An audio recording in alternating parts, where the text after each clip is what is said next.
ਚੰਨ ਏਕਮ ਦਾ ਵੇਖ ਰਿਹਾ ਸੀ, ਬਹਿ ਝੰਗੀਆਂ ਦੇ ਓਲੇ, ਸ਼ੀਸ਼ੋ ਟੁਰੀ ਜਾਏ ਸੰਗ ਸਖੀਆਂ, ਪੈਰ ਧਰੇਂਦੀ ਪੋਲੇ। ਤੋਰ ਉਹਦੀ ਜਿਉਂ ਪਹਿਲਾਂ ਪਾਉਂਦੇ, ਟੁਰਨ ਕਬੂਤਰ ਗੋਲੇ, ਜ਼ਖਮੀ ਹੋਣ ਕੁਮਰੀਆਂ ਕੋਇਲਾਂ, ਜੇ ਮੁੱਖੋਂ ਕੁਝ ਬੋਲੇ। ਲੱਖਾਂ ਹੰਸ ਮਰੀਵਣ ਗਸ਼ਖਾ, ਜੇ ਹੰਝੂ ਇੱਕ ਡੋਲੇ, ਉੱਡਣ ਮਾਰ ਅਡਾਰੀ ਬਗਲੇ, ਜੇ ਵਾਲਾਂ ਥੀ ਖੋਲੇ। ਪੈ ਜਾਣ ਡੋਲ ਹਵਾਵਾਂ ਤਾਈਂ, ਪੈ ਜਾਣ ਡੋਲ ਹਵਾਵਾਂ ਤਾਈਂ, ਜੇ ਪੱਖੀ ਫੜ ਝੋਲੇ। ਡੁੱਬ ਮਰੀਵਨ ਸ਼ੌਂਥੀ ਤਾਰੇ, ਮੁੱਖ ਦੇ ਵੇਖ ਤਤੋਲੇ। ਚੰਨ ਦੂਜਦਾ ਵੇਖ ਰਿਹਾ ਸੀ, ਵਿਹੜੇ ਵਿੱਚ ਫਲਾਹੀ, ਸ਼ੀਸ਼ੋ ਸ਼ੀਸ਼ਿਆਂ ਵਾਲੀ ਰੰਗਲੀ, ਸ਼ੀਸ਼ੋ ਸ਼ੀਸ਼ਿਆਂ ਵਾਲੀ ਰੰਗਲੀ। ਥੱਲੇ ਚਰਖੀ ਡਾਹੀ, ਕੋ ਲੰਮੀਆਂ ਤੰਦਾਂ ਕੱਢਦੀ, ਚਾ ਚੰਦਨ ਦੀ ਬਾਹੀ। ਪੂਣੀਆਂ ਈਕਣ ਕੱਢੇ ਬੁੰਬਲ, ਜਿਉਂ ਸਾਵਣ ਦੀ ਕਾਹੀ। ਹੇਕ ਸਮੁੰਦਰੀ ਪੌਣਾ ਵਰਗੀ, ਕੋਇਲਾਂ ਦੇਣ ਨਾ ਡਾਹੀ, ਰੰਗ ਜਿਉਂ ਕਿ ਸੂਦੀ ਮੰਜਰੀ। ਮੁੱਖ ਅਲਾਹੀ, ਵਾਲ ਜਿਉਂ ਚੰਨਣ ਦੀਆਂ ਨਦੀਆਂ, ਰੇਸ਼ਮ ਦੇਣ ਗਵਾਹੀ। ਨੈਣ ਕੁੜੀ ਦੇ ਨੀਲੇ ਜੀਕਣ, ਫੁੱਲ ਅਲਸੀ ਦੇ ਆਹੀ।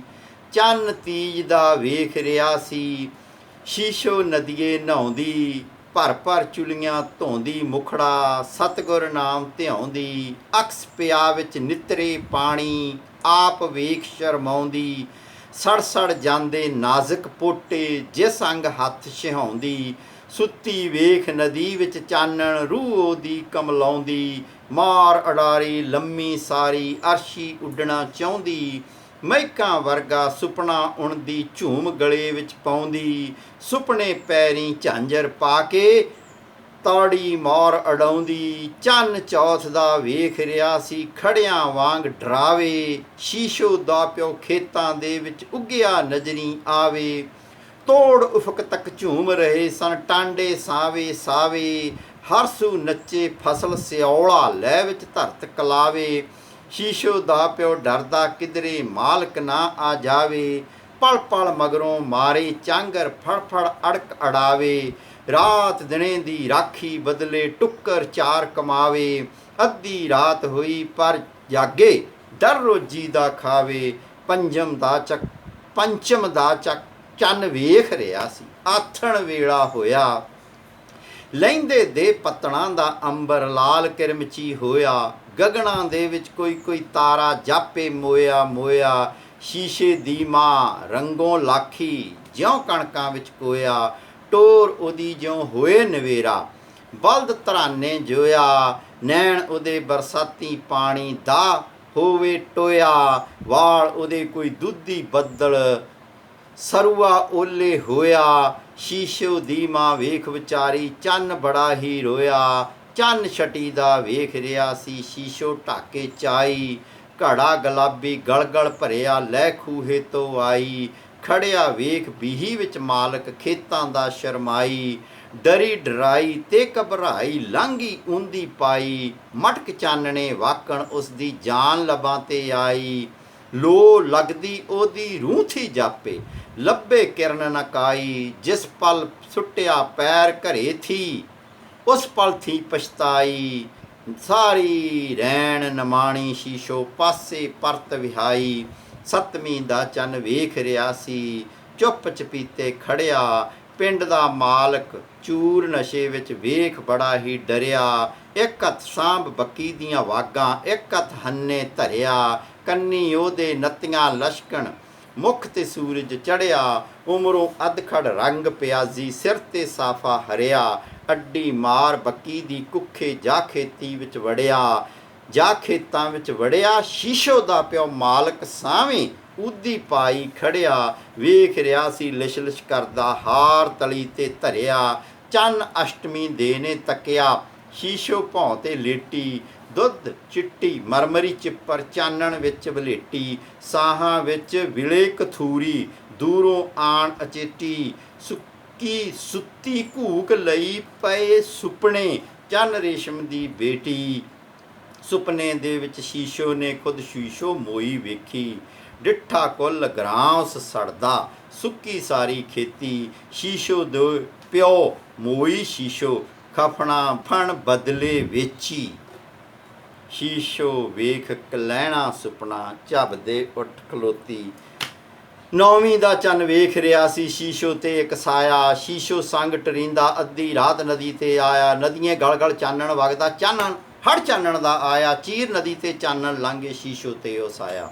ਥਾਂ ਥਾਂ ਓਹੋ ਬਾਂਬਾ ਕਰਦਾ ਸੰਘਣਾ ਬੇਲਾ, ਵਿੱਚ ਕਿਸੇ ਮਹਿਲ ਪਵਾਇਆ। ਸ਼ੀਸ਼ੋ ਪੈਰ ਜਾਂ ਧਰਿਆ ਮਹਿਲੀ, ਕੁੱਲ ਬੇਲਾ ਕਰਲਾਇਆ। ਚੰਨ ਮਹਿਲੀ ਥੀ ਮਾਰੇ ਟੱਕਰਾਂ, ਪਰ ਕੁਝ ਨਜ਼ਰ ਨਾ ਆਇਆ। ਸਾਰੀ ਰਾਤ ਰਿਹਾ ਚੰਨ ਰੋਂਦਾ ਭੁੱਖਾ ਤੇ ਤ੍ਰਿਹਾਇਆ। 10ਵੀਂ ਦਾ ਚੰਨ ਅੰਬਰਾਂ ਦੇ ਵਿੱਚ ਵੱਗ ਬੱਦਲਾਂ ਦੇ ਚਾਰੇ, ਰੁਕ ਰੁਕ ਝੱਲਾ ਪਾਈ ਜਾਵੇ ਮਗਰੀ ਦੇ ਵਿੱਚ ਤਾਰੇ। ਕੋਕੋ ਲੰਮੇ ਸ਼ੀਸ਼ੋ ਗਲ ਵਿੱਚ ਮੁਸ਼ਕੀ ਵਾਲ ਖਰਾਲੇ, ਲੈ ਲੈ ਜਾਣ ਸਨੇਹੇ ਉਸਦੇ ਪਾਉਣਾ ਦੇ ਹਰਕਾਰੇ। ਚੰਨ ਵਿਚਾਰਾ ਮਹਿਲਾਂ ਵੱਲੋਂ ਡਰਦਾ ਝਾਤ ਨਾ ਮਾਰੇ, ਮਹਿਲੀ ਬੈਠੇ ਪੀਵਨ ਮੁਦਰਾ ਮਾਲਕ ਨਾਲ ਮਜਾਰੇ, ਵਾਂਗ ਪੂਣੀਆਂ ਹੋਏ ਬੱਗੇ। ਸ਼ੀਸ਼ੋ ਦੇ ਰੁਖਸਾਰੇ ਹਾਸੇ ਦਾ ਫੁੱਲ ਰਿਹਾ ਨਕਾਈ, ਹੋਠਾਂ ਦੀ ਰਚਨਾਰੇ ਹੋਠਾਂ ਦੀ ਕਚਨਾਰੇ। ਚੰਨ ਅਕਾਦਸ਼ ਦੇ ਨੇ ਤੱਕਿਆ ਸ਼ੀਸ਼ੋ ਵਾਂਗ ਸਦੈਣਾ, ਨੰਗੀ ਅਲਫ ਫਿਰੇ ਵਿੱਚ ਮਹਿਲਾਂ ਜਿਵੇਂ ਨੀਵਣ ਡੈਣਾ।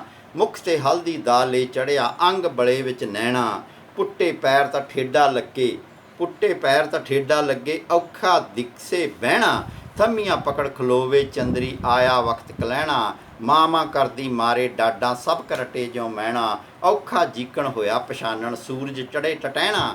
ਸੋਈਓ ਹਾਲ ਹੋਇਆ ਸ਼ੀਸ਼ੋ ਦਾ, ਸੂਰਤ ਦਾ ਕੀ ਕਹਿਣਾ। ਚੰਨ ਦੁਆਦਸ਼ ਦੇ ਨੇ ਤੱਕਿਆ ਸ਼ੀਸ਼ੋ ਮਹਿਲਾਂ ਸੁੱਤੀ, ਦਿਸੇ ਵਾਂਗ ਚੜੀ ਦੇ ਟਾਂਡੇ।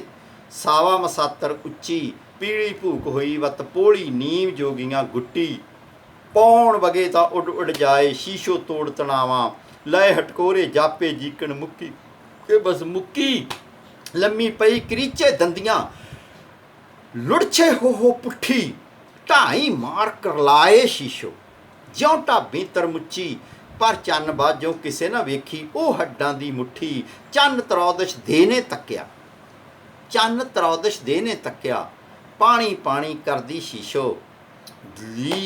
ਜੀਭ ਲਬਾਂ ਪੇ ਫੇਰੇ, ਸ਼ੀਸ਼ੋ ਪਲੰਗ ਤੇ ਲੇਟੀ, ਹੋਂਗੇ ਪੀੜੇ ਹੋਠ ਤਰੇੜੇ। ਪਲ ਪਲ ਮਗਰੋਂ ਨੀਮ ਗਸ਼ੀ ਵਿੱਚ ਰੱਤੋਂ ਨੈਣ ਅਗੇੜੇ। ਹੂੰ ਕਰਦੀ ਬਿੱਲ ਬਤੌਰੀ, ਬੈਠੀ ਬੋਲ ਬੈਠੇ ਬਨੇਰੇ। ਦੂਰ ਗਰਾਂ ਦੀ ਜੂਹ ਵਿੱਚ ਰੋਵਣ, ਦੂਰ ਗਰਾਂ ਦੀ ਰੂਹ ਵਿੱਚ ਰੋਵਣ। ਕੁੱਤੇ ਚਾਰ ਸ਼ਫੇਰੇ, ਸ਼ੀਸ਼ੋ ਵਾਂਗ ਧੁਖੇ ਧੂਣੀ ਦੇ ਵਿੱਚ ਫਕਰਾਂ ਦੇ ਡੇਰੇ। ਚਾਨਣ ਲਿਪੇ ਵਿਹੜੇ ਦੇ ਵਿੱਚ ਵੀ ਹੰਝੂਆਂ ਦੇ ਕੇਰੇ। ਚੰਨ 14ਵੀਂ ਦੇ ਨੇ ਤੱਕਿਆ ਮਹਿਲਾਂ ਦੇ ਵਿੱਚ ਗੱਬੇ, ਨੀਲੇ ਨੈਣਾ ਵਾਲੀ ਸ਼ੀਸ਼ੋ। ਪੁੰਜੇ ਲਾਹੀ ਲੱਗੇ ਸ਼ੀਸ਼ੋ ਦੇ ਸਰਹਾਣੇ, ਦੀਵਾ ਆਟੇ ਦਾ ਇੱਕ ਜੱਗੇ। ਲੱਗੇ ਅੱਧ ਕੁਵਾਰੀ ਸ਼ੀਸ਼ੋ, ਜਿਉਂ ਮਰ ਜਾਸੀ ਅੱਜੇ। ਸ਼ਾਲਾ ਉਸ ਗਰਾਂ ਦੇ ਸੱਭੇ, ਹੋ ਜਾਣ ਬੁਰਦ ਮਰੱਬੇ। ਕੁੱਲ ਜਮੀ ਜਾ ਪੈ ਜੇ ਗਿਰਵੀ, ਜੂਹਾਂ ਸਣੇ ਦਸੱਦੇ। ਸੜ ਜਾਏ ਫਸਲ ਸਵੇ ਤੇ ਆਈ, ਬੋਲ ਪਿੜਾਂ ਵਿੱਚ ਲੱਗੇ। ਜਿਸ ਗਰਾਂ ਵਿੱਚ ਜ਼ਿੰਦਗੀ ਨਾਲੋਂ ਮੁੱਢਲ ਮਹਿੰਗੀ ਲੱਭੇ। ਪੁੰਨਿਆਂ ਦਾ ਚੰਨ ਵੇਖ ਰਿਹਾ ਸੀ ਚਾਨਣ ਆਏ ਮਕਾਣੇ, ਪੌਣਾ ਦੇ ਗਲ ਲਗ ਰੋਣ ਸ਼ੀਸ਼ੋ ਨੂੰ ਮਰ ਜਾਣੇ। ਅੱਗ ਮਗੇ ਸ਼ੀਸ਼ੋ ਦੇ ਮੜੀਏ, ਲੋਗੜ ਵਾਂਗ ਪੁਰਾਣੇ। ਉੱਠਦਾ ਧੂੰਆਂ ਬਿੱਲੀਆਂ ਟੇਰੇ, ਵਾਕਣ ਬਾਲ ਇਆਣੇ। ਰੋਂਦੇ ਰਹੇ ਸਿਤਾਰੇ ਅੰਬਰੀ, ਫੂੜੀ ਪਾ ਨਮਾਣੇ। ਅੱਧੀ ਰਾਤ ਚੰਨ ਬੈਠਾ ਸ਼ੀਸ਼ੋ ਦੇ ਸਰਹਾਣੇ, ਸ਼ਾਲਾ ਬਾਜ ਮਰੀਵਣ ਮਾਪੇ। ਢਿੱਡੋਂ ਭੁੱਖੇ ਭਾਣੇ, ਉਸ ਘਰ ਨਾ ਜੰਮੇ ਕੋਈ ਸ਼ੀਸ਼ੋ, ਜਿਸ ਘਰ ਹੋਣ ਨਾ ਦਾਣੇ। ਸ਼ਿਵ ਕੁਮਾਰ ਦੀ ਲੰਬੀ ਕਵਿਤਾ, ਵਰਤਾਂਤਕ ਕਵਿਤਾ। ਸ਼ਿਵ ਕੁਮਾਰ ਨੂੰ ਆਮ ਕਰਕੇ ਗੀਤਾਂ ਦਾ ਕਵੀ ਕਿਹਾ ਜਾਂਦਾ ਹੈ। ਸ਼ਿਵ ਕੁਮਾਰ ਨੂੰ ਆਮ ਕਰਕੇ ਗਜ਼ਲਾਂ ਦਾ ਕਵੀ ਕਿਹਾ ਜਾਂਦਾ ਹੈ। ਸ਼ਿਵ ਕੁਮਾਰ ਨੂੰ ਆਮ ਕਰਕੇ ਬਿਰਹਾ ਦਾ ਕਵੀ ਕਿਹਾ ਜਾਂਦਾ ਹੈ। ਸ਼ਿਵ ਕੁਮਾਰ ਨੂੰ ਸੰਗੀਤਕ ਕਵੀ ਕਿਹਾ ਜਾਂਦਾ ਹੈ। ਪਰ ਸ਼ਿਵ ਕੁਮਾਰ ਨੇ ਵਰਤਾਂਤਕ ਕਵਿਤਾ ਵਿੱਚ ਵੀ ਕਮਾਲ ਕੀਤੀ ਆ। ਉਹ ਚਾਹੇ ਲੂਣਾ ਹੋਵੇ ਤੇ ਚਾਹੇ ਸ਼ੀਸ਼ੋ ਹੋਵੇ। ਸ਼ੀਸ਼ੋ ਲੂਣਾ ਵਾਂਗ ਹੀ ਵਿਚਾਰਧਾਰਕ ਪੱਖ ਤੋਂ ਵੀ ਬੜੀ ਮਹੱਤਵਪੂਰਨ ਰਚਨਾ ਹੈ, ਕਿਉਂਕਿ ਇਹ ਇੱਕ ਤਰ੍ਹਾਂ ਨਾਲ ਪ੍ਰਗਤੀਵਾਦੀ ਕਵਿਤਾ ਹੈ। ਇਸ ਕਵਿਤਾ ਦਾ, ਜਿਵੇਂ ਆਪਾਂ ਹੁਣੇ ਕਵਿਤਾ ਦਾ ਇੱਕ ਵਾਰ ਪੜ੍ਹੀ ਸੀ ਤਾਂ ਅਸੀਂ ਜਾਣਿਆ ਕਿ ਇਸ ਕਵਿਤਾ ਦਾ ਬੜਾ ਸਿੱਧਾ ਜੀ ਕਹਾਣੀ ਹੈਗੀ ਆ ਕਿ ਸ਼ੀਸ਼ੋ ਬਹੁਤ ਖੂਬਸੂਰਤ ਆ, ਮਜਾਰੇ ਦੀ ਧੀ ਆ, ਪਰ ਜਿਹੜਾ ਮਜਾਰਾ ਦਾ ਉਹਦਾ ਬਾਪ ਮਜਾਰਾ ਹੈ, ਜਿਹੜਾ ਉਹਨਾਂ ਜ਼ਮੀਨਾਂ ਦਾ ਮਾਲਕ ਆ, ਉਹ ਜਗੀਰਦਾਰ ਆ, ਉਹ ਜ਼ਬਰਦਸਤੀ ਸ਼ੀਸ਼ੋ ਨੂੰ ਆਪਦੇ ਘਰ ਪਾ ਲੈਂਦਾ, ਆਪਣੀ ਘਰ ਵਾਲੀ ਬਣਾ ਲੈਂਦਾ। ਉਹ ਬਿਨਾਂ ਸ਼ੱਕ ਲਾਲਚ ਦੇ ਕੇ ਉਹਦੇ ਬਾਪ ਨੂੰ ਜ਼ਬਰਦਸਤੀ ਉਹਦੇ ਬਾਪ ਨਾਲ ਕਰਕੇ ਉਸ ਨੂੰ ਆਪਣੇ ਘਰ ਲੈ ਜਾਂਦਾ, ਪਰ ਸ਼ੀਸ਼ੋ ਉਸ ਨੂੰ ਮਨੋਂ ਤਣੋਂ ਪ੍ਰਵਾਨਦੀ ਨਹੀਂ, ਉਹ ਮਰ ਜਾਂਦੀ ਆ। ਅਤੇ ਉਸ ਮਰਨ 'ਤੇ ਜਿਹੜਾ ਸ਼ਾਇਰ ਆ ਉਹ ਵਰਲਾਪ ਕਰਦਾ ਹੈ, ਅਤੇ ਉਹ ਵਰਲਾਪ ਆ ਜਿਹੜਾ ਉਹ ਇਹਨਾਂ ਸ਼ਬਦਾਂ ਦੇ ਵਿੱਚ ਨਿਕਲਦਾ ਕਿ ਸ਼ਾਲਾ ਬਾਝ ਮਰੀਵਨ ਮਾਪੇ ਢਿੱਡੋਂ ਭੁੱਖਣ ਭਾਣੇ, ਉਸ ਘਰ ਸ਼ੀਸ਼ੋ ਨਾ, ਉਸ ਘਰ ਜੰਮੇ ਨਾ ਕੋਈ ਸ਼ੀਸ਼ੋ, ਜਿਸ ਘਰ ਹੋਣ ਨਾ ਦਾਣੇ। ਇਹ ਵੀ ਕਿਹਾ ਜਾ ਸਕਦਾ ਹੈਗਾ ਕਿ ਬੜੀ ਸਿੱਧੀ ਜੀ ਕਹਾਣੀ ਆ, ਪ੍ਰਗਤੀਵਾਦੀ ਦੌਰ ਦੀ ਅਕਸਰ ਕਹਾਣੀ ਆ ਕਿ ਜਗੀਰਦਾਰ ਦੇ ਜ਼ੁਲਮ ਨੂੰ ਦਰਸਾਉਣ ਲਈ, ਵਿਸਵੇਦਾਰ ਦੇ ਜ਼ੁਲਮਦਾਰ ਨੂੰ ਦਰਸਾਉਣ ਲਈ ਇਹ ਕਿ ਵੀ ਉਹ ਜਿਵੇਂ ਫਸਲਾਂ 'ਤੇ, ਕਿਉਂਕਿ ਜ਼ਮੀਨ ਉਸਦੀ ਆ, ਅਤੇ ਜਿਵੇਂ ਉਹ ਫਸਲਾਂ 'ਤੇ ਹੱਕ ਸਮਝਦਾ ਹੈ, ਇਸੇ ਤਰ੍ਹਾਂ ਕਿਉਂਕਿ ਮਜਾਰੇ ਉਸਦੇ ਆ, ਇਸ ਕਰਕੇ ਮਜਾਰਿਆਂ ਦੇ ਘਰੇ ਜੰਮੀਆਂ ਜਾਈਆਂ ਕੁੜੀਆਂ 'ਤੇ ਵੀ ਉਹ ਆਪਣਾ ਹੱਕ ਸਮਝਦਾ ਹੈ। ਇਹ ਜਿਹੜੀ ਕਹਾਣੀ ਆ ਇਹ ਤਾਂ ਬੜੀ ਸਧਾਰਨ ਕਹਾਣੀ ਆ, ਪਰ ਇਸ ਵਿੱਚ ਜਿਹੜਾ ਦਰਦ ਆ ਉਹ ਲੰਮੇ ਸਮੇਂ ਦਾ ਦਰਦ ਆ, ਲੰਮੇ ਸਮੇਂ ਦੀ ਜਿਹੜੀ ਚੀਖ ਪੀੜ ਉਹ ਸਮਾਈ ਹੋਈ ਆ। ਸ਼ਿਵ ਦੀ ਜਿਹੜੀ ਖੂਬਸੂਰਤੀ ਆ ਉਹ ਇਸ ਪੀੜ ਨੂੰ, ਇਸ ਚੀਕ ਨੂੰ ਪੇਸ਼ ਕਰਨ ਦੀ ਜਿਹੜੀ ਪੀੜ ਆ ਉਹ ਸ਼ਿਵ ਕੁਮਾਰ ਦੀ ਹਾਸਲ ਆ। ਅਤੇ ਜਿਸ ਤਰ੍ਹਾਂ ਅਸੀਂ ਇਹ ਕਵਿਤਾ ਨੂੰ ਜਦੋਂ ਪੜ੍ਹਦੇ ਹਾਂ ਅਤੇ ਜਦੋਂ ਅਸੀਂ ਕਵਿਤਾ ਦਾ ਨਿਕਟ ਅਧਿਐਨ ਕਰਦੇ ਹਾਂ ਤਾਂ ਸਭ ਤੋਂ ਪਹਿਲਾਂ ਜਿਹੜੀ ਗੱਲ ਆ ਕਿ ਸ਼ਿਵ ਕੁਮਾਰ ਨੇ ਇਸ ਕਵਿਤਾ ਨੂੰ ਇਸ ਢੰਗ ਨਾਲ ਵਿਉਂਤਿਆ ਕਿ ਕੁੱਲ ਜਿਹੜੀ ਗੱਲ ਹੈਗੀ ਆ ਉਹ ਚੰਨ ਦੇ ਰਾਹੀਂ ਅਖਵਾਈ ਆ, ਜਾਂ ਚੰਨ ਦੇ ਮੁੱਖੋਂ ਅਖਵਾਈ ਆ, ਅਤੇ ਚੰਨ ਦੇ ਮੁੱਖੋਂ ਜਿਹੜੀ ਅਖਵਾਈ ਆ ਅਤੇ ਉਹ 14 ਦਿਨਾਂ ਦੇ ਵਿੱਚ ਹੀ ਕਹਾਣੀ ਬਿਆਨ ਕੀਤੀ ਆ ਕਿ ਏਕਮ ਦਾ ਚੰਨ ਵੇਖ ਰਿਹਾ ਸੀ ਬਹਿ ਝੰਗੀਆਂ ਦੇ ਓਲੇ, ਸ਼ੀਸ਼ੋ ਟੁਰੀ ਜਾਏ ਸੰਗ ਸਖੀਆਂ ਪੈਰ ਧਰੇਂਦੀ ਪੋਲੇ, ਟੋਰ ਉਹਦੀ ਜਿਉਂ ਪਹਿਲਾਂ ਪਾਉਂਦੇ ਤੁਰਨ ਕਬੂਤਰ ਗੋਲੇ, ਜ਼ਖਮੀ ਹੋਣ ਕੁਮਰੀਆਂ ਕੋਇਲਾਂ ਜੇ ਮੁੱਖੋਂ ਕੁਝ ਬੋਲੇ। ਤਾਂ ਪਹਿਲੇ ਬੰਦ ਦੇ ਵਿੱਚ ਜਿਹੜਾ ਚੰਦ ਆ ਉਹ ਵੇਖ ਰਿਹਾ, ਵੇਖ ਕਿੱਥੇ ਰਿਹਾ, ਉਹ ਝੁੰਗੀਆਂ ਦੇ ਓਲੇ, ਝੁੰਗੀਆਂ ਦੇ ਓਲੇ ਉਹ ਵੇਖ ਰਿਹਾ ਹੈਗਾ। ਅਤੇ ਜਦੋਂ ਉਹ ਝੁੰਗੀਆਂ ਦੇ ਓਲਿਓਂ ਵੇਖ ਰਿਹਾ ਤਾਂ ਜਿਹੜਾ ਇੱਥੇ ਚੰਨ ਆ ਉਹ ਪ੍ਰੇਮੀ ਵੀ ਲੱਗਦਾ, ਉਹ ਆਸ਼ਿਕ ਵੀ ਲੱਗਦਾ, ਉਹ ਸਾਰੇ ਕਾਸੇ ਦਾ ਗਵਾਹ ਵੀ ਲੱਗਦਾ। ਅਤੇ ਅੱਗੇ ਕੀ ਹੈਗਾ ਕਿ ਜਿਹੜੀ ਸ਼ਿਵ ਦੀ ਖਾਸੀਅਤ ਹੈਗੀ ਆ ਕਿ ਉਹ ਸ਼ੀਸ਼ੋ ਦਾ ਜਿਹੜਾ ਮੁਹੱਬਤ, ਜਿਹੜੀ ਸ਼ੀਸ਼ੋ ਦਾ ਹੁਸਨ, ਉਹਨੂੰ ਬਿਆਨ ਕਰਨ ਲਈ ਤਰੀਕਾ ਜਿਹੜਾ ਵਰਤਦਾ ਉਹ ਕਿ ਉਹ ਜਦੋਂ ਤੁਰਦੀ ਆ ਕਿਵੇਂ, ਜਿਵੇਂ ਜਿਹੜੇ ਕਬੂਤਰ ਗੋਲੇ ਕਬੂਤਰ ਤੁਰਦੇ, ਅਤੇ ਜਿਹੜੀਆਂ ਕੋਇਲਾਂ ਉਹ ਕੀ ਹੁੰਦੀਆਂ, ਜ਼ਖਮੀ ਹੋ ਜਾਂਦੀਆਂ। ਕਾਹਦੇ ਨਾਲ ਹੋ ਜਾਂਦੀਆਂ ਜ਼ਖਮੀ, ਉਹ ਸਾੜੇ ਨਾਲ, ਜੈਲਸੀ ਨਾਲ ਕਿ ਸਾਡੇ ਤੋਂ ਵੀ ਵਧੀਆ ਕੋਈ ਗਾ ਲੈਂਦਾ ਹੈਗਾ, ਜੋ ਇਹ ਮੁੱਖੋਂ ਕੁਝ ਬੋਲੇ। ਜੇ ਉਹ ਮੁੱਖੋਂ ਵੀ ਕੁਝ ਬੋਲਦੀ ਆ ਤਾਂ ਉਹ ਕੋਇਲਾਂ ਦੇ ਬੋਲਣ ਤੋਂ ਵੀ ਖੂਬਸੂਰਤ ਬੋਲਦੀ ਆ। ਤਾਂ ਪਹਿਲੇ ਹੀ ਜਿਹੜਾ ਬੰਦ ਆ ਉਹਦੇ ਵਿੱਚ ਹੀ ਜਿਹੜਾ ਸ਼ਿਵ ਆ ਉਹ ਸ਼ੀਸ਼ੋ ਦੇ ਜਿਹੜੀ ਤੋਰ ਦੀ ਤਾਰੀਫ ਕਰਦਾ, ਉਹਦੇ ਬੋਲ ਦੀ ਤਾਰੀਫ ਕਰਦਾ, ਅਸਲ ਦੇ ਵਿੱਚ ਤਾਂ ਉਹਦੀ ਖੂਬਸੂਰਤ ਸ਼ਖਸੀਅਤ ਅਸਾਰੀ ਕਰਦਾ। ਲੱਖ ਹੰਸ ਮਰੀਵਣ ਗਸ਼ਖਾ ਜੇ ਹੰਝੂ ਇੱਕ ਡੋਲੇ, ਤਾਂ ਜਿਹੜੇ ਹੰਝੂ ਆ ਉਹ ਜੇ ਇੱਕ ਹੰਝੂ ਵੀ ਡੋਲ ਲੇ ਕਿਸੇ ਗੱਲੋਂ, ਜੇ ਉਹਦੇ ਮਨ ਦੇ ਵਿੱਚ ਕੋਈ ਪੀੜ ਆ ਜਾਂਦੀ ਆ ਤਾਂ ਉਹ ਕੀ ਬਣ ਜਾਂਦਾ, ਉਹ ਕੀ ਬਣ ਜਾਂਦਾ, ਉਹ ਭਾਈ ਮੋਤੀ ਬਣ ਜਾਂਦਾ। ਅਤੇ ਹੰਸਾ ਜਿਹੜੇ ਉਹ ਕੀ ਚੁਗਦੇ ਆ, ਉਹ ਮੋਤੀ ਚੁਗਦੇ ਆ। ਅਤੇ ਜੇ ਉਹ ਰੋਵੇ ਵੀ, ਹੰਝੂ ਵੀ ਡਿੱਗਣ, ਤਾਂ ਜਿਹੜੇ ਲੱਖਾਂ ਹੰਸਾ ਉਹ ਗਸ਼ ਖਾ ਕੇ ਮਰ ਜਾਂਦੇ ਆ, ਕਿਉਂਕਿ ਉਹਨਾਂ ਨੂੰ ਭੁਲੇਖਾ ਪੈਂਦਾ ਕਿ ਸ਼ਾਇਦ ਕੋਈ ਮੋਤੀ ਡੁੱਲਿਆ। ਉੱਡਣੋਂ ਮਾਰ ਅਡਾਰੀ ਬਗਲੇ ਜੇ ਵਾਲਾਂ ਥੀ ਖੋਲੇ, ਉੱਡਣ ਮਾਰ ਅਡਾਰੀ ਬਗਲੇ। ਅਤੇ ਬਗਲੇ ਆ ਜਿਹੜੇ ਉਹ ਕਦੋਂ ਅਡਾਰੀਆਂ ਭਰਦੇ ਆ, ਉਦੋਂ ਜ਼ਿਆਦਾ ਅਡਾਰੀਆਂ ਭਰਦੇ ਆ ਜਦੋਂ ਅਸਮਾਨ ਦੇ ਵਿੱਚ ਕਾਲੇ ਬੱਦਲ ਛਾਏ ਹੁੰਦੇ ਆ। ਅਤੇ ਜੇ ਉਹ ਆਪਦੇ ਜ਼ੁਲਫਾਂ ਨੂੰ ਖਿਲਾਰ ਦਿੰਦੀ ਆ ਤਾਂ ਉਹਦੇ ਨਾਲ ਹੀ ਕੀ ਹੁੰਦਾ ਕਿ ਇਹ ਬਗਲਿਆਂ ਨੂੰ ਭੁਲੇਖਾ ਪੈ ਜਾਂਦਾ ਕਿ ਸ਼ਾਇਦ ਬੱਦਲ ਆ ਗਏ ਆ। ਕਵੀ ਆ ਜਿਹੜੇ ਉਹ ਸਿੱਧੀ ਗੱਲ ਨਹੀਂ ਕਰਦੇ, ਕਵੀ ਆ ਜਿਹੜੇ ਉਹ ਟੇਢੀ ਗੱਲ ਕਰਦੇ ਆ, ਅਤੇ ਟੇਢੀ ਗੱਲ ਨੂੰ ਹੀ ਵਕਰੋਕਤੀ ਆਖਿਆ ਜਾਂਦਾ, ਵਕਰੋਕਤੀ, ਟੇਢੀ ਉਕਤੀ। ਉਹਦੇ ਨਾਲ ਹੀ ਸਾਰੀ ਗੱਲ ਆਪਣੇ ਆਪ ਹੀ ਕਲੀਅਰ ਹੋ ਜਾਂਦੀ ਹੈ। ਇਸ ਵਿੱਚ ਸਾਨੂੰ ਕਾਵਕ ਤੌਰ 'ਤੇ ਇਹ ਵਿਚਾਰਨਾ ਪੈਂਦਾ, ਕਾਵਕ ਤੌਰ 'ਤੇ ਸੋਝ ਆਨੰਦ ਲੈਣ ਲਈ ਇਹ ਸੋਚਣਾ ਪੈਂਦਾ ਹੈ ਕਿ ਹੰਸਾਂ ਨੂੰ ਗਸ਼ ਕਿਉਂ ਪੈ ਰਹੀ ਹੈ। ਇਹ ਜਿਹੜੇ ਬਗਲੇ ਆ, ਇਹ ਅਡਾਰੀ ਆ ਜਿਹੜੀ, ਉਹ ਕਿਉਂ ਮਾਰ ਰਹੇ ਆ? ਜੇ ਪੈ ਜਾਏ ਡੋਲ ਹਵਾਵਾਂ ਤਾਈਂ, ਜੇ ਪੱਖੀ ਫੜ ਝੱਲੇ। ਜੇ ਪੱਖੀ ਫੜ ਕੇ ਐ ਝੋਲ ਮਾਰਦੀ ਆ, ਪੱਖੀ ਫੜ ਝੋਲੇ, ਤਾਂ ਹੁੰਦਾ ਕੀ ਆ? ਹਵਾਵਾਂ ਨੂੰ ਗਸ਼ ਪੈ ਜਾਂਦੀ ਆ। ਡੁੱਬ ਮਰੀਵਨ ਸਹੁੰ ਥੀ ਤਾਰੇ, ਡੁੱਬ ਮਰੀਵਨ ਸਹੁੰ ਥੀ ਤਾਰੇ। ਜਿਹੜਾ ਸਵੇਰ ਦਾ ਤਾਰਾ ਹੈਗਾ, ਸ਼ਹੁ ਦਾ ਜਿਹੜਾ ਤਾਰਾ ਹੈ, ਜਿਹੜਾ ਰਾਤ ਦਾ ਤਾਰਾ ਹੈ, ਜਿਹੜਾ ਉੱਪਰ ਤਾਰਾ ਹੈ, ਜਿਹੜਾ ਅਸਮਾਨ ਦਾ ਤਾਰਾ ਹੈ, ਉਹ ਕੀ ਗਸ਼ ਕਿਉਂ ਖਾ ਲੈਂਦਾ?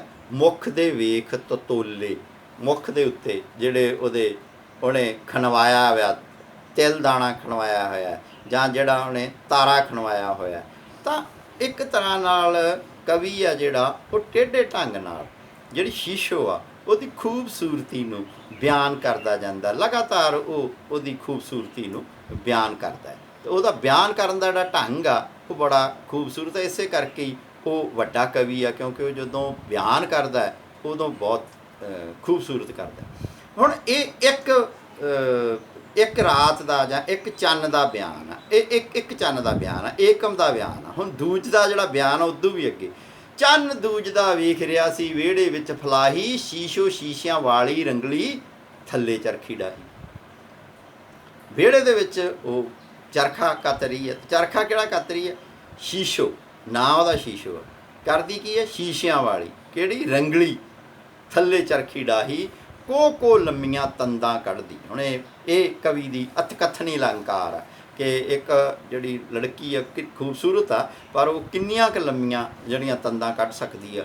ਕੋ ਤਾਂ ਕਾਫੀ ਲੰਮਾ ਹੁੰਦਾ ਹੈ, ਪਰ ਕਵੀ ਜਿਹੜਾ ਹੈਗਾ ਅਤਕਥਨੀ ਅਲੰਕਾਰ ਵਰਤਦਾ ਹੈ ਕਿ ਕੋ ਲੰਮੀਆਂ ਤੰਦਾਂ ਕੱਢਦੀ, ਚਾਹ ਚੰਦਨ ਦੀ ਬਾਹੀ, ਪੂਣੀਆਂ ਇਕਣ ਕੱਢਣ ਬੁੰਬਲ, ਜਿਉਂ ਸਾਵਣ ਵਿੱਚ ਕਾਹੀ। ਅਤੇ ਕਿਵੇਂ ਜਿਹੜੀਆਂ ਪੂਣੀਆਂ ਉਹ ਕਿਵੇਂ ਬਣਾ ਰਹੀ ਹੈਗੀ ਆ, ਉਹਨਾਂ ਨਾਲ ਉਹ ਪੂਣੀਆਂ ਜਿਹੜੀਆਂ ਉਹ ਬੰਬਲ ਕਿਵੇਂ ਕੱਢ ਰਹੀਆਂ, ਉਹ ਗਲੋਟਿਆਂ 'ਚ ਕਿਵੇਂ ਬਦਲ ਰਹੀਆਂ, ਜਿਵੇਂ ਸਾਵਣ ਵਿੱਚ ਕਾਹੀ ਬਦਲ ਰਹੀ ਆ।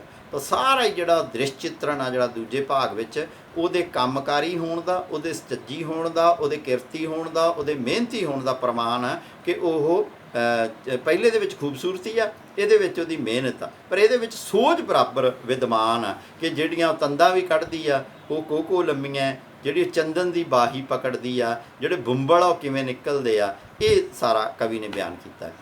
ਹੇਕ ਸਮੁੰਦਰੀ ਪੌਣਾ ਵਰਗੀ, ਕੋਇਲਾ ਦੇਣ ਨਾ ਡਾਹੀ, ਰੰਗ ਜਿਉਂ ਕੇਸੂ ਦੀ ਮੰਜਰੀ, ਨੂਰੋਂ ਮੁਖ ਅਲਾਹੀ, ਵਾਲ ਜਿਉਂ ਚਾਨਣ ਦੀਆਂ ਨਦੀਆਂ, ਵਾਲ ਜਿਉਂ ਚਾਨਣ ਦੀਆਂ ਨਦੀਆਂ, ਰੇਸ਼ਮ ਦੇਣ ਗਵਾਹੀ, ਨੈਣ ਕੁੜੀ ਦੇ ਨੀਲੇ ਜੀਕਣ ਫੁੱਲ ਅਲਸੀ ਦੇ ਆਹੀ।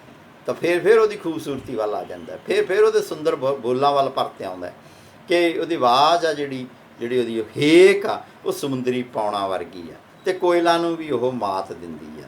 ਅਤੇ ਜਿਹੜੇ ਉਹਦਾ ਰੰਗ ਆ ਉਹ ਕੇਸੂ ਵਾਲਾ ਉਹਦਾ ਰੰਗ ਹੈਗਾ, ਉਹਦਾ ਜਿਹੜਾ ਰੰਗ ਹੈਗਾ ਉਹਦੇ ਤੋਂ ਅੱਗੇ ਉਹ ਫਿਰ ਕਹਿੰਦਾ ਕਿ ਵਾਲ ਜਿਹੜੇ ਉਹਦੇ ਹੈਗੇ ਆ ਉਹ ਚਾਨਣ ਦੀਆਂ ਨਦੀਆਂ ਨੇ, ਅਤੇ ਰੇਸ਼ਮ ਵਰਗੇ ਉਹਦੇ ਵਾਲ ਨੇ, ਰੇਸ਼ਮ ਦੇਣ ਗਵਾਹੀ, ਨੈਣ ਆ ਜਿਹੜੇ ਉਹਦੇ ਨੀਲੇ ਨੇ, ਨੀਲੇ ਨਸ਼ੀਲੇ ਨੈਣ ਨੇ, ਫੁੱਲ ਅਲਸੀ ਦੇ ਆਹੀ, ਜਿਵੇਂ ਅਲਸੀ ਦੇ ਫੁੱਲ ਹੁੰਦੇ ਆ ਨੀਲੇ, ਉਸ ਕਿਸਮ ਦੇ ਉਹਦੇ ਜਿਹੜੇ ਹੈਗੇ ਆ ਉਹ। ਤੀਜਾ ਜਿਹੜਾ ਬੰਦ ਆ ਜਾਂ ਤੀਜਾ ਜਿਹੜਾ ਕਵਿਤਾ ਦਾ ਪੜਾਅ ਉਹਦੇ ਵਿੱਚ ਹੈਗਾ ਕਿ ਚੰਨ ਤੀਜ ਦਾ ਵੇਖ ਰਿਹਾ ਸੀ ਸ਼ੀਸ਼ੇ ਨਦੀਏ ਨਹਾਉਂਦੀ। ਪਹਿਲੇ ਦੇ ਵਿੱਚ ਉਹਦਾ ਹੁਸਨ, ਦੂਸਰੇ ਵਿੱਚ ਉਹਦਾ ਕੰਮਕਾਰ ਆ, ਤੀਸਰੇ ਦੇ ਵਿੱਚ ਹੁਣ ਉਹਦੇ ਜਿਹੜਾ ਬਦਨ, ਉਹਦੀ ਖੂਬਸੂਰਤੀ, ਉਹਦਾ ਜਿਸਮ, ਉਸ ਨੂੰ ਉਹ ਚਿੱਤਰਨ ਲੱਗਿਆ ਕਿ ਚੰਨ ਤੀਜ ਦਾ ਵੇਖ ਰਿਹਾ ਸੀ ਸ਼ੀਸ਼ੇ ਨਦੀਏ ਨਹਾਉਂਦੀ, ਭਰ ਚੁਲੀਏ ਧੋਂਦੀ ਮੁਖੜਾ ਸਤਿਗੁਰ ਨਾਮ ਤੇ ਆਉਂਦੀ, ਅਕਸ ਵਿਆਹ ਵਿੱਚ ਪਾਣੀ ਵੇਖ ਆਪ ਸ਼ਰਮਾਉਂਦੀ, ਸੜ ਜਾਂਦੇ ਨਾਜ਼ੁਕ ਪੋਟੇ, ਜਿਸ ਅੰਗ ਹੱਥ ਛਹਾਉਂਦੀ। ਇਹ ਸ਼ਿਵ ਕੁਮਾਰ ਦੀ ਕਵਿਤਾ ਦੇ ਵਿੱਚ ਹੋਰ ਵੀ ਬਹੁਤ ਥਾਵਾਂ ਦੇ ਵਿੱਚ ਇਹ ਮੌਜੂਦ ਹੈਗਾ ਕਿ ਆਪਣੇ ਆਪ 'ਤੇ ਆਸ਼ਿਕ ਹੋਣਾ, ਨਾਰਸਿਜ਼ਮ ਆ ਜਿਹੜਾ ਹੈਗਾ ਕਿ ਜਿਹੜਾ ਬਹੁਤ ਖੂਬਸੂਰਤ ਵਿਅਕਤੀ ਹੁੰਦਾ ਉਹ ਸ਼ੀਸ਼ੇ ਵਿੱਚ ਅਕਸ ਦੇਖ ਕੇ, ਪਾਣੀ 'ਚ ਅਕਸ ਦੇਖ ਕੇ ਆਪਣੇ ਆਪ 'ਤੇ ਆਸ਼ਿਕ ਹੋ ਜਾਂਦਾ। ਅਤੇ ਇੱਥੇ ਵੀ ਜਿਹੜਾ ਹੈਗਾ ਇਹ ਸ਼ਿਵ ਨੇ ਜੁਗਤ ਵਰਤੀ ਹੈਗੀ ਆ ਕਿ ਉਹ ਇੰਨੀ ਖੂਬਸੂਰਤ ਆ, ਉਹ ਨਦੀਏ ਨਹਾਉਂਦੀ ਆ, ਪਰ ਨਦੀਏ ਜਦੋਂ ਨਹਾਉਂਦੀ ਆ ਅਤੇ ਜਦੋਂ ਉਹਦਾ ਅਕਸ ਵੇਖਦੀ ਆ ਤਾਂ ਉਦੋਂ ਕੀ ਉਹ ਸ਼ਰਮਾ ਜਾਂਦੀ ਆ, ਆਪਣੇ ਆਪ 'ਤੇ ਆਸ਼ਿਕ ਹੋ ਜਾਂਦੀ ਆ। ਸੜ ਸੜ ਜਾਂਦੇ ਨਾਜ਼ੁਕ ਪੋਟੇ, ਜਿਸ ਅੰਗ ਹੱਥ ਛਹਾਉਂਦੀ। ਉਹਦਾ ਜਿਹੜਾ ਜਵਾਨੀ ਦਾ ਆਭਾਰ ਹੈ, ਜਿਹੜੀ ਉਹਦੀ ਕਾਮਕਤਾ ਹੈ, ਜਿਹੜੀ ਉਹਦੀ ਇੱਕ ਸਰੀਰਕ ਉਹਦੇ ਬਦਲਾਓ ਆ, ਜਵਾਨ ਹੋ ਰਹੀ ਕੁੜੀ ਦਾ ਜਿਹੜਾ ਮੁਹੱਬਤੀ ਇੱਕ ਰੂਪ ਹੁੰਦਾ, ਉਸ ਨੂੰ ਸ਼ਿਵ ਕੁਮਾਰ ਨੇ ਚਿਤਰਿਆ ਹੈ ਕਿ ਸੁੱਤੇ ਦੇਖ ਨਦੀ ਵਿੱਚ ਚਾਨਣ ਰੂਹ ਆਉਂਦੀ ਕਰਲਾਉਂਦੀ, ਮਾਰ ਅਡਾਰੀ ਲੰਮੀ ਸਾਰੀ ਅਰਸ਼ੀ ਉੱਡਣਾ ਚਾਹੁੰਦੀ, ਮਹਿਕਾਂ ਵਰਗਾ ਸੁਪਨਾ ਆਉਣ ਦੀ ਝੂਮ ਗਲੇ ਵਿੱਚ ਪਾਉਂਦੀ, ਸੁਪਨੇ ਪੈਰੀ ਝਾਂਜਰ ਪਾ ਤੌੜੀ ਮਾਰ ਅਡਾਉਂਦੀ। ਤੇ ਹੁਣ ਫਿਰ ਕੀ ਆ ਕਿ ਉਹਦਾ ਜੀ ਕਰਦਾ ਅਰਸ਼ਾਂ ਦੇ ਵਿੱਚ ਉੱਡਣ ਨੂੰ। ਤੇ ਜਿਹੜਾ ਇਹ ਅਰਸ਼ਾਂ ਦੇ ਵਿੱਚ ਉੱਡਣ ਦਾ ਬਿੰਬ ਆ, ਇਹ ਉਹਦਾ ਕਹਿ ਲਓ ਕਿ ਉਹਦੇ ਅੰਦਰ ਮੁਹੱਬਤ ਕਰਨ ਦੀ ਤਾਂਘ ਪੈਦਾ ਹੋ ਰਹੀ ਆ। ਉਹਦੀ ਇੱਕ ਜਿਸਮਾਨੀ ਲੋੜ ਆ, ਇੱਕ ਉਹਦੀ ਰੂਹਾਨੀ ਲੋੜ ਆ। ਉਹ ਜਿਸਮਾਨੀ ਤੇ ਰੂਹਾਨੀ ਲੋੜਾਂ ਜਿਹੜੀਆਂ ਉਹਦੀਆਂ ਹੁਣ ਸ਼ਿਵ ਕੁਮਾਰ ਉਹ ਸਾਹਮਣੇ ਕਰਦਾ ਕਿ ਸੁਪਨੇ ਦੇ ਪੈਰੀਂ ਝਾਂਜਰ ਪਾ ਕੇ ਉਹ ਤਾੜੀ ਮਾਰ ਉਡਾਉਂਦੀ, ਉਹ ਉੱਪਰ ਉੱਡਣਾ ਚਾਹੁੰਦੀ ਆ। ਕਿੱਥੇ ਉੱਡਣਾ ਚਾਹੁੰਦੀ ਆ? ਅਰਸ਼ੀ ਉੱਡਣਾ ਚਾਹੁੰਦੀ ਆ। ਅਰਸ਼ੀ ਉੱਡਣ ਤੋਂ ਭਾਵ ਕਿ ਆਪਦੇ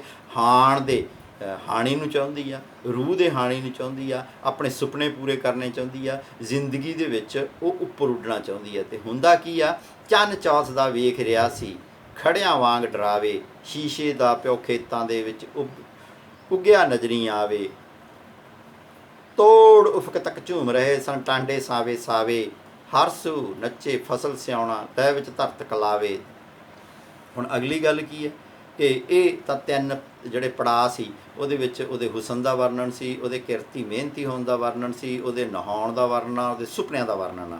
ਪਰ ਹੁਣ ਸਭ ਕੁਝ ਧਰਤੀ 'ਤੇ ਆਉਣਾ ਸ਼ੁਰੂ ਹੋ ਜਾਂਦਾ ਕਿ ਉਹਦਾ ਜਿਹੜਾ ਬਾਪ ਆ ਉਹ ਤੇ ਮਜ਼ਾਰਾ ਹੈ, ਉਹ ਤਾਂ ਰੱਖ ਹੈ। ਕਾਹਦਾ ਰੱਖ ਹੈ? ਮੱਕੀ ਦਾ ਰੱਖ ਹੈ।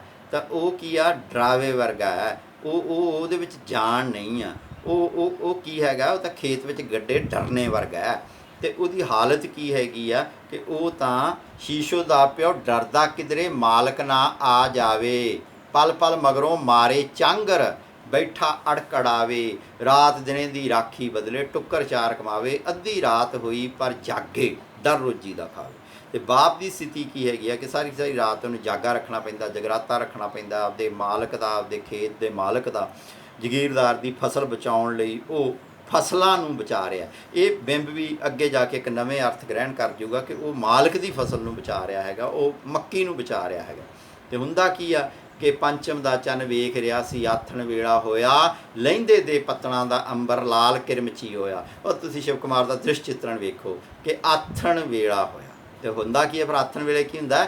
ਲਹਿੰਦੇ ਦੇ ਪੱਤਣ ਦਾ ਅੰਬਰ ਲਾਲ ਕਿਰਮਚੀ ਹੋਇਆ। ਤਾਂ ਉਹ ਸ਼ਾਮ ਦਾ ਉਹ ਜਦੋਂ ਲਾਲੀ ਹੁੰਦੀ ਆ, ਉਹਦੀ ਖੂਬਸੂਰਤੀ ਸਿਰਜੀ ਆ।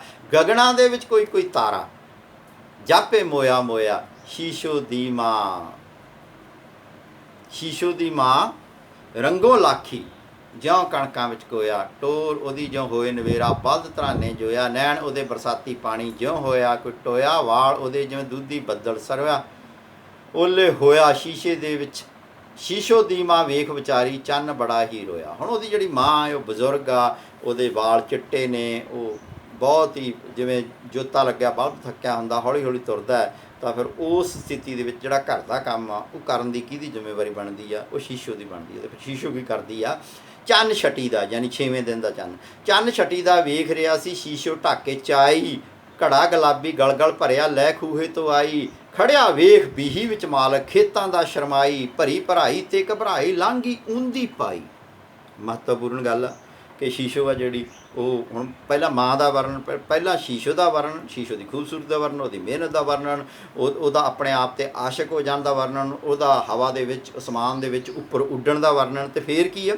ਫਿਰ ਪਿਓ ਦੀ ਹਾਲਤ, ਫਿਰ ਮਾਂ ਦੀ ਹਾਲਤ। ਫਿਰ ਮਾਂ ਦੀ ਹਾਲਤ ਦੇ ਵਿੱਚੋਂ ਕੀ ਨਿਕਲਦਾ ਕਿ ਮਾਂ ਦੀ ਹਾਲਤ ਵੇਖ ਕੇ ਫਿਰ ਉਹ ਕੀ ਕਰਦੀ ਆ ਕਿ ਪਾਣੀ ਲੈਣ ਜਾਂਦੀ ਹੈ। ਜਦੋਂ ਪਾਣੀ ਲੈ ਕੇ ਵਾਪਸ ਆ ਰਹੀ ਹੈ ਤੇ ਰਾਹ ਦੇ ਵਿੱਚ ਮਾਲਕ ਖੜਾ ਹੈ ਤੇ ਉਹ ਮਾਲਕ ਨਾਲ ਅੱਖ ਨਹੀਂ ਮਿਲਾਉਂਦੀ, ਉਹਨੂੰ ਵੇਖ ਕੇ ਸ਼ਰਮਾ ਜਾਂਦੀ ਆ, ਡਰ ਜਾਂਦੀ ਆ, ਘਬਰਾ ਜਾਂਦੀ ਆ ਤੇ ਊਂਦੀ ਪਾਈ ਥੱਲੇ ਨੂੰ ਨੀਵੀਂ ਕਰਕੇ ਉਹ ਲੰਘ ਜਾਂਦੀ ਆ। ਮਟਕ ਚਾਨਣੇ ਵਾਕਣ ਉਸਦੀ ਜਾਨ ਲੱਭਾਂ ਤੇ ਆਈ,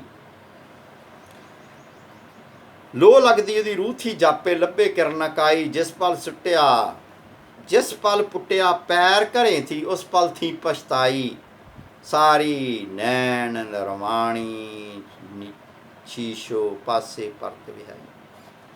ਹੁਣ ਇੱਥੇ ਸ਼ਾਇਰ ਨੇ ਅਸਿੱਧੇ ਢੰਗ ਨਾਲ ਇਹ ਦੱਸਤਾ, ਅਸਿੱਧੇ ਢੰਗ ਨਾਲ ਦੱਸਤਾ ਕਿ ਖੇਤਾਂ ਦਾ ਮਾਲਕ ਉਹਦੇ ਨਾਲ ਕੀ ਕਰ ਸਕਦਾ ਹੈ। ਖੇਤਾਂ ਦੇ ਮਾਲਕ ਦੇ ਉਹ ਨਜ਼ਰੀ ਕਿਉਂ ਚੜ੍ਹ ਗਈ, ਉਹਨੂੰ ਡਰ ਆ। ਅਤੇ ਇਸ ਕਰਕੇ ਫਿਰ ਕੀ ਆ, ਸਾਰੀ ਰਾਤ ਉਹ ਪਾਸੇ ਮਾਰ ਮਾਰ ਲੰਘਾਉਂਦੀ ਆ। 7ਵੀਂ ਦਾ ਚੰਨ ਵੇਖ ਰਿਹਾ ਸੀ, ਚੁੱਪ ਚਪੀਤੇ ਚੜ੍ਹਿਆ। ਪਿੰਡ ਦਾ ਮਾਲਕ ਚੂਰ ਨਸ਼ੇ ਵਿੱਚ ਵੇਖ ਬੜਾ ਹੀ ਡਰਿਆ। ਇੱਕ ਹੱਥ ਸਾਂਭ ਬੱਕੀ ਦੀਆਂ ਵਾਗਾਂ, ਇੱਕ ਹੱਥ ਹੰਨੇ ਧਰਿਆ। ਕੰਨੀ ਉਹਦੇ ਨੱਤੀਆਂ ਲਸ਼ਕਣ, ਮੁਖ ਤੇ ਸੂਰਜ ਚੜ੍ਹਿਆ। ਉਮਰੋਂ ਅੱਧਖੜ। ਅਤੇ ਖੇਤਾਂ ਦਾ ਜਿਹੜਾ ਮਾਲਕ ਆ, ਹੁਣ ਉਹਦਾ ਚਿੱਤਰ ਆ ਕਿਹੋ ਜਿਹਾ, ਨਸ਼ੇ ਵਿੱਚ ਚੂਰ ਆ। ਕਾਹਦੇ ਨਸ਼ੇ 'ਚ ਚੂਰ ਆ ਕਿ ਮੇਰੇ ਕੋਲ ਜ਼ਮੀਨਾਂ ਨੇ, ਅਤੇ ਉਹਦੇ ਕੋਲ ਕੀ ਆ, ਘੋੜਾ ਹੈ, ਬੱਕੀ ਆ। ਉਹਦੇ ਕੋਲ ਕੀ ਆ, ਕੰਨਾਂ ਦੇ ਵਿੱਚ ਨੱਤੀਆਂ ਲਿਸ਼ਕ ਰਹੀਆਂ, ਸੋਨੇ ਦੀਆਂ ਨੱਤੀਆਂ ਲਿਸ਼ਕ ਰਹੀਆਂ, ਧਨ ਆ, ਦੌਲਤ ਆ, ਜ਼ਮੀਨ ਆ, ਜਾਇਦਾਦ ਆ, ਤਾਕਤ ਆ। ਉਹ ਕੀ ਕਰ ਰਿਹਾ, ਉਮਰੋਂ ਅੱਧਖੜ ਰੰਗ ਪਿਆਜ਼ੀ।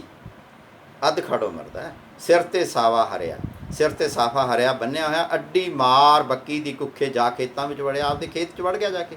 ਸ਼ੀਸ਼ੋ ਦਾ ਪਿਓ ਮਾਲਕ ਸਾਹਵੇਂ ਉਹਦੀ ਭਾਈ ਖੜਿਆ, ਵੇਖ ਰਿਹਾ ਸੀ ਲਿਸ਼ ਲਿਸ਼ ਕਰਦਾ ਹਾਰ ਤਲੀ 'ਤੇ ਧਰਿਆ।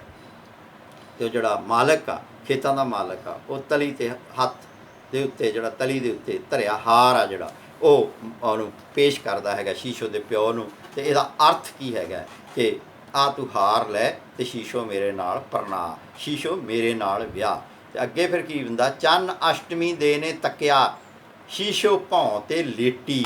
ਦੁੱਧ ਚਿੱਟੀ ਦੁੱਧ ਮਰਮਰੀ ਚਿੱਪਰ, ਚਾਨਣ ਵਿੱਚ ਵਲੇਟੀ। ਸਾਵਾਂ ਦੇ ਵਿੱਚ ਬਿਲੇ ਕਥੂਰੀ, ਦੂਰੋਂ ਆਣ ਅਚੇਟੀ। ਸੁੱਤੀ ਘੂਕ ਪਈ ਸੁਪਨੇ, ਚੰਨ ਰੇਸ਼ਮਾਂ ਦੀ ਪੇਠੀ।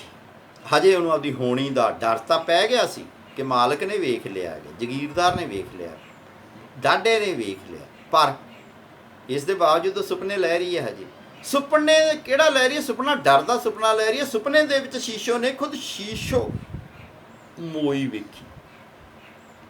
ਡਿੱਠਾ ਕੁੱਲ ਗਰਾਂਸ ਸੜਦਾ, ਸੁੱਕੀ ਸਾਰੀ ਖੇਤੀ। ਸ਼ੀਸ਼ੋ ਦੋ ਪਿਓ ਮੋਈ ਸ਼ੀਸ਼ੋ, ਖੱਫਣ ਬਦਲੇ ਵੇਚੀ। ਸ਼ੀਸ਼ੋ ਦੇਖ ਕਲਹਿਣਾ ਸੁਪਨਾ, ਝੱਬਦੇ ਉੱਠ ਖਲੋਤੀ। ਇਹ ਕਲਹਿਣਾ ਸੁਪਨਾ। ਸੁਪਨੇ ਦੇ ਵਿੱਚ ਸ਼ੀਸ਼ੋ ਨੇ ਕੀ ਕੀਤਾ, ਇਹ ਹੁਣ ਕਵੀ ਦੀ ਕਲਪਨਾ ਹੈ। ਇਹ ਕਵੀ ਦੀ ਵਿਸ਼ੇਸ਼ ਅੰਦਾਜ਼ ਆ ਕਿ ਜਿਹੜੀ ਸ਼ੀਸ਼ੋ ਆ ਉਹ ਇਹ ਲੋਕ ਕਥਾਵਾਂ ਵਿੱਚ, ਲੋਕ ਕਹਾਣੀਆਂ ਵਿੱਚ ਅਕਸਰ ਲੋਕ ਵਿਸ਼ਵਾਸ ਆ ਕਿ ਸੁਪਨੇ ਆ ਜਿਹੜੇ ਉਹ ਅਗਾਊਂ ਜਾਣਕਾਰੀ ਦੇ ਦਿੰਦੇ ਆ ਕਿ ਭਵਿੱਖ ਵਿੱਚ ਕੀ ਵਾਪਰਨ ਵਾਲਾ ਹੈ, ਮਾੜਾ ਵੀ ਵਾਪਰਨ ਵਾਲਾ ਹੈ, ਉਹ ਵੀ ਸੁਪਨੇ ਦੱਸਦੇ ਆ। ਇਹਦੇ ਵਿੱਚ ਸੁਪਨਾ ਫਿਰ ਕੀ ਦੱਸਦਾ ਹੈ ਕਿ ਸ਼ੀਸ਼ੋ ਆ ਜਿਹੜੀ ਉਹ ਆਪਣੇ ਆਪ ਨੂੰ ਮੋਇਆ ਮਹਿਸੂਸ ਕਰਦੀ ਆ। 9ਵੀਂ ਦਾ ਚੰਨ ਵੇਖ ਰਿਹਾ ਸੀ। 9ਵੀਂ ਦਾ ਚੰਨ ਕੀ ਵੇਖ ਰਿਹਾ, ਸ਼ੀਸ਼ੋ 'ਤੇ ਇੱਕ ਸਾਇਆ, ਸ਼ੀਸ਼ੋ ਸੰਗ ਟਰੀਂਦਾ। ਅੱਧੀ ਰਾਤ ਨਦੀ 'ਤੇ ਆਇਆ, ਨਦੀਏ ਗਲ ਗਲ ਵਗਦਾ, ਚਾਨਣ ਵਗਦਾ, ਹੜ ਚਾਨਣ ਦਾ ਆਇਆ। ਚੀਰ ਨਦੀ 'ਤੇ ਚਾਨਣ ਲੰਘੇ, ਸ਼ੀਸ਼ੋ 'ਤੇ ਉਹ ਸਾਇਆ। ਹੁਣ ਅੱਗੇ ਜਾ ਕੇ ਕਹਿੰਦਾ, ਬਾਂ ਬਾਂ ਕਰਦਾ ਸੰਘਣਾ ਬੇਲਾ ਵਿੱਚ ਕਿਸੇ ਮਹਿਲ ਪਵਾਇਆ। ਸ਼ੀਸ਼ੇ ਪੈਰ ਜਾਂ ਧਰਿਆ ਮਹਿਲੀ, ਕੁੱਲ ਬੇਲਾ ਕਰ ਲਾਇਆ। ਸੁਪਨ ਯਥਾਰਥ ਆ ਜਿਹੜਾ, ਪਹਿਲਾਂ ਐਂ ਲੱਗਦਾ ਹੈ ਪਾਠਕ ਨੂੰ ਕਿ ਸ਼ਾਇਦ ਉਹ ਆਪਣੇ ਕਿਸੇ ਪ੍ਰੇਮੀ ਨਾਲ ਚਲੀ ਗਈ। ਨਹੀਂ, ਉਹ ਕਿੱਥੇ ਚਲੀ ਗਈ, ਉਹਨੂੰ ਡਾਢੇ ਲੈ ਗਏ, ਉਹਨੂੰ ਜ਼ਬਰਦਸਤੀ ਲੈ ਗਿਆ, ਮਾਲਕ ਲੈ ਗਿਆ, ਵਿਆਹ ਕੇ ਲੈ ਗਿਆ, ਪਰਣਾ ਕੇ ਲੈ ਗਿਆ, ਜ਼ਬਰਦਸਤੀ ਲੈ ਗਿਆ, ਇੱਕੋ ਹੀ ਗੱਲ ਹੈ, ਲੈ ਗਿਆ। ਅਤੇ ਲੈ ਕੇ ਹੋ ਗਿਆ ਸੰਘਣਾ ਬੇਲੇ ਦੇ ਵਿੱਚ ਚਲਿਆ ਗਿਆ। ਉੱਥੇ ਕੀ ਆ, ਅਤੇ ਬੇਲਾ ਸਾਰਾ ਕਰ ਲਾਉਂਦਾ ਕਿ ਇਹ ਜ਼ੁਲਮ ਹੋਇਆ। ਚੰਨ ਮਹਿਲਾਂ ਥੀ ਮਾਰੇ ਟੱਕਰਾਂ, ਪਰ ਕੁਝ ਨਜ਼ਰ ਨਾ ਆਇਆ। ਸਾਰੀ ਰਾਤ ਰਿਹਾ ਚੰਨ ਰੋਂਦਾ, ਭੁੱਖਾ ਤਿਤਰਿਆ।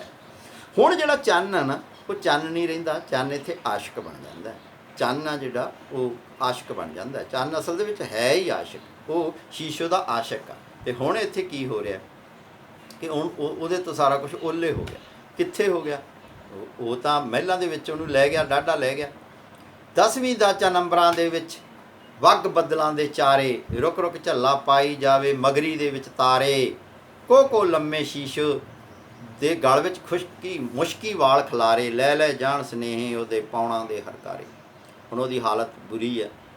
ਪਹਿਲਾਂ ਸ਼ੀਸ਼ੋ ਦਾ ਅਸੀਂ ਹੁਸਨ ਵੇਖਿਆ, ਉਹਦੀ ਚੜ੍ਹਾਈ ਵੇਖੀ ਹੈ, ਉਹਦੇ ਇੱਕ ਇੱਕ ਅੰਗ ਦੀ ਸ਼ਾਇਰ ਦੇ ਵੱਲੋਂ ਤਾਰੀਫ ਦੇਖੀ ਆ, ਪਾਉਣਾ ਦੇ ਨਾਲ, ਤਾਰਿਆਂ ਦੇ ਨਾਲ ਉਹਦੀਆਂ ਗੱਲਾਂ ਦੇਖੀਆਂ। ਹੁਣ ਪਰ ਕੀ ਹੁੰਦਾ, ਚੰਨ ਵਿਚਾਰਾ ਮਹਿਲਾਂ ਵੱਲੇ ਡਰਦਾ ਝਾਤ ਨਾ ਮਾਰੇ। ਮਹਿਲੀ ਬੈਠਣ ਪੀਵਨ ਮਦਰਾ, ਮਾਲਕ ਨਾਲ ਮਜਾਰੇ। ਅਤੇ ਜਦੋਂ ਇਹਦੇ ਵਿੱਚ ਬੜਾ ਰਮਨ ਛੁਪੀ ਹੋਈ ਹੈ ਕਿ ਜਿਹੜੇ ਮਜ਼ਾਰੇ ਆ ਉਹ ਆਪਣੀ ਧੀਆਂ ਭੈਣਾਂ ਦੀ ਇੱਜ਼ਤ ਵੀ ਨਹੀਂ ਬਚਾ ਸਕਦੇ। ਉਲਟਾ ਕੀ ਹੋ ਜਾਂਦੇ ਆ ਕਿ ਉਹ ਡਾਢੇ ਨਾਲ ਹਾਕਮ ਧਿਰ ਨਾਲ ਜਗੀਰਦਾਰ ਨਾਲ ਜਾ ਖੜ੍ਹਦੇ ਆ, ਉਹਦੇ ਨਾਲ ਬੈਠ ਕੇ ਮਦਰਾ ਪੀਂਦੇ। ਇਹ ਵੀ ਹੋ ਸਕਦਾ ਕਿ ਉਹ ਮਦਰਾ ਆਪਣਾ ਦੁੱਖ ਦੂਰ ਕਰਨ ਲਈ ਪੀਂਦੇ ਹੋਣ। ਮਾਲਕ ਨਾਲ ਮਜਾਰੇ ਵਾਂਗ ਪੂਣੀਆਂ ਹੋਏ ਬੱਗੇ ਸ਼ੀਸ਼ੋ ਦੇ ਰੁਖਸਾਰੇ, ਤੇ ਜਿਹੜੀਆਂ ਉਹਦੇ ਰੁਖਸਾਰੇ ਸੀਗੇ, ਜਿਹੜੇ ਉਹਦੇ ਗੱਲਾਂ ਦੇ ਟੋਏ ਸੀ, ਜਿਹੜੇ ਗੱਲਾਂ ਦੇ ਆਭਾਰ ਸੀ, ਜਿਹੜੇ ਗੱਲਾਂ ਦੀ ਖੂਬਸੂਰਤੀ ਸੀ, ਉਹਨੂੰ ਕੀ ਹੋ ਗਿਆ, ਪੂਣੀਆਂ ਵਾਂਗ ਬੱਗੇ ਹੋ ਗਏ। ਹਾਸੇ ਦਾ ਫੁੱਲ ਰਿਹਾ ਨਾ ਕਾਈ, ਹੋਠਾਂ ਦੇ ਕਚਨਾਰੇ, ਤੇ ਹੁਣ ਹੋਠਾਂ 'ਤੇ ਕੋਈ ਖੁਸ਼ੀ, ਕੋਈ ਮੁਸਕਾਨ, ਕੋਈ ਹਾਸਾ ਨਹੀਂ ਰਿਹਾ। ਚੰਨ ਅਕਾਦਸ਼ ਦੇ ਨੇ ਤੱਕਿਆ ਸ਼ੀਸ਼ੋ ਵਾਂਗ ਸਦੈਣਾ, ਨੰਗੀ ਅਲਫ ਵਿੱਚੇ ਵਿੱਚ ਮਹਿਲਾਂ ਜਿਵੇਂ ਸਨੀਵਨ ਡੈਣਾ, ਮੁਖ ਤੇ ਹਲਦੀ ਦਾਲੇ ਚੜਿਆ, ਅੰਗ ਬਲੇ ਵਿੱਚ ਨੈਣਾ, ਅੱਗ ਬਲੇ ਵਿੱਚ ਨੈਣਾ, ਪੁੱਟੇ ਪੈਰ ਤਾਂ ਠੇਡਾ ਲੱਗੇ, ਔਖਾ ਦਿਸੇ ਬਹਿਣਾ। ਹੁਣ ਕੀ ਹੋ ਗਿਆ, ਇਹ ਜਿਹੜੀ ਸ਼ੀਸ਼ੋ ਕਮਲਿਆਂ ਵਾਂਗ, ਸਦਾਈਆਂ ਵਾਂਗ, ਡੈਣਾ ਵਾਂਗ ਅਲਪ ਨੰਗੀ ਤੁਰਦੀ ਆ। ਤੇ ਅਲਪ ਨੰਗੀ ਹੋਣ ਦਾ ਜਿਹੜਾ ਅਰਥ ਆ, ਇੱਥੇ ਉਹਦੀ ਇੱਜ਼ਤ ਲੁੱਟੀ ਜਾਣ ਦਾ, ਉਹਦੇ ਨਾਲ ਜ਼ਬਰਦਸਤੀ ਹੋਣ ਦਾ, ਉਹਦੇ ਨਾਲ ਬਲਾਤਕਾਰ ਹੋਣ ਦਾ ਸੰਕੇਤ ਵੀ ਆ। ਤੇ ਨਾਲ ਦੀ ਨਾਲ ਹੀ ਕੀ ਆ ਕਿ ਉਹਦੀ ਸ਼ਕਲ ਆ ਜਿਹੜੀ ਉਹ ਡੈਣਾ ਵਰਗੀ ਹੁੰਦੀ ਜਾਂਦੀ ਹੈ। ਉਹਨੂੰ ਜ਼ਿੰਦਗੀ ਦਾ ਰੂਹ ਦਾ ਹਾਣ ਨਹੀਂ ਮਿਲਿਆ। ਤੇ ਹੁਣ ਹੁੰਦਾ ਕੀ ਆ, ਮੁੱਖ ਆ ਜਿਹੜਾ ਉਹ ਜਿਹੜਾ ਗੁਲਾਬੀ ਭਾਅ ਮਾਰਦਾ ਸੀ, ਜਿਹੜਾ ਖੂਬਸੂਰਤ ਮੁੱਖ ਸੀ, ਉਹ ਕੀ ਹੋ ਗਿਆ, ਹੁਣ ਕੀ ਹੋ ਗਿਆ, ਉਹ ਪਹਿਲਾਂ ਚਿੱਟਾ ਹੋਇਆ ਸੀ, ਹੁਣ ਕੀ ਆ, ਉਹ 'ਤੇ ਹਲਦੀ ਦਾ ਲੇਪ ਚੜ੍ਹ ਗਿਆ, ਉਹ ਪੀਲਾ ਹੋ ਗਿਆ। ਤੇ ਪੈਰ ਪੁੱਟਦੀ ਆ ਤਾਂ ਉਹਨੂੰ ਠੇਡਾ ਲੱਗਦਾ ਹੈ, ਔਖਾ ਖੜਨਾ ਵੀ ਤੇ ਬਹਿਣਾ ਵੀ। ਤੇ ਨੈਣਾ ਦੇ ਵਿੱਚ ਕੀ ਅੱਗ ਬਲਦੀ ਆ, ਥੰਮੀਆਂ ਪਕੜ ਖਲੋਵੇ ਚੰਦਰੀ, ਆਇਆ ਵਸਤ ਕਲਹਿਣਾ, ਮਾਂ ਮਾਂ ਕਰਦੀ ਮਾਰੇ ਡਾਡਾਂ, ਸਭ ਕਰਟੇ ਜਿਉਂ ਮੈਣਾ, ਅੱਖਾਂ ਜੀਕਣ ਹੋਏ ਪਛਾਨਣ, ਸੂਰਜ ਚੜ੍ਹੇ ਟਟਹਿਣਾ, ਸੋਈਓ ਹਾਲ ਹੋਇਆ ਸ਼ੀਸ਼ੋ ਦਾ, ਸੂਰਤ ਦਾ ਕੀ ਕਹਿਣਾ। ਸ਼ਾਇਰ ਕਹਿੰਦਾ ਕਿ ਮਾਂ ਨੂੰ ਉਹ ਪੁਕਾਰਦੀ ਆ, ਵਕਤ ਕਲਹਿਣਾ ਆਇਆ ਵਿਆ, ਖੜਾ ਹੋਇਆ ਨਹੀਂ ਜਾਂਦਾ, ਥੰਮੀਆਂ ਦੇ ਸਹਾਰੇ ਖੜ੍ਹਦੀ ਆ।